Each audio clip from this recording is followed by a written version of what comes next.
변비에 대해 생각해 본 적 있나요? 음식에 따라 다르지만 내가 먹은 음식이 똥이 되어 나오기까지 걸리는 시간은 16시간 혹은 그 이상 됩니다.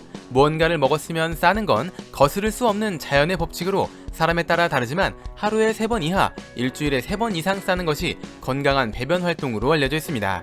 하지만 똥을 싸는 횟수가 일주일에 2번 이하거나 한 번 쌀 때 과하게 힘을 줘야 한다면 혹은 싸고 난 뒤에 아직 남아있는 것 같은 느낌이 자주 든다면 그 사람을 변비에 걸렸다고 말하죠. 음식을 먹으면 필요한 영양분은 흡수되고 남은 찌꺼기는 대장으로 갑니다. 대장에서 찌꺼기에 있는 수분이 흡수되고 장내 세균, 떨어져 나온 세포 같은 것들이 합쳐져 똥으로 만들어진 뒤 대장 끝부분인 직장에 모이게 됩니다.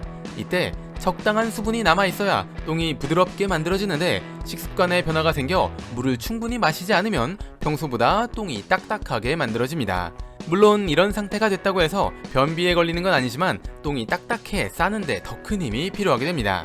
직장에 똥이 쌓이면 이 정보가 전기 신호로 바뀌어 뇌로 전달됩니다. 그리고 뇌가 신호를 받으면 우리는 똥이 마렵다는 느낌을, 똥을 싸고 싶다는 느낌을 받게 됩니다. 이것을 배변 반사라고 하죠. 배변 반사가 있을 때 똥을 바로 싸면 좋겠지만 바쁜 일정 때문에 화장실이 근처에 없어서 밖에서 싸는 것에 대한 거부감 때문에 배변 반사를 무시하고 똥을 참곤 합니다. 직장 끝에 있는 항문에는 통로를 닫을 수 있는 괄약근이 있는데 괄약근에 힘을 주면 통로가 닫혀 어느 정도 똥을 참는 것이 가능합니다. 똥을 참으면 배설되지 못한 똥은 직장에 계속 남아있습니다. 이런 상태로 시간이 지나면 똥은 수분을 빼앗겨 더 딱딱한 형태가 됩니다. 똥을 참다 보면 어느 순간 마렵다는 느낌이 사라지는 경우가 있는데 이것은 똥이 어딘가로 이동했기 때문이 아니라 직장에 전달되는 자극이 무뎌져 배변 반사의 신호가 약해졌기 때문입니다. 똥이 계속 직장에 머물러 있으면 수분을 빼앗기게 되고 더더욱 딱딱한 형태가 됩니다.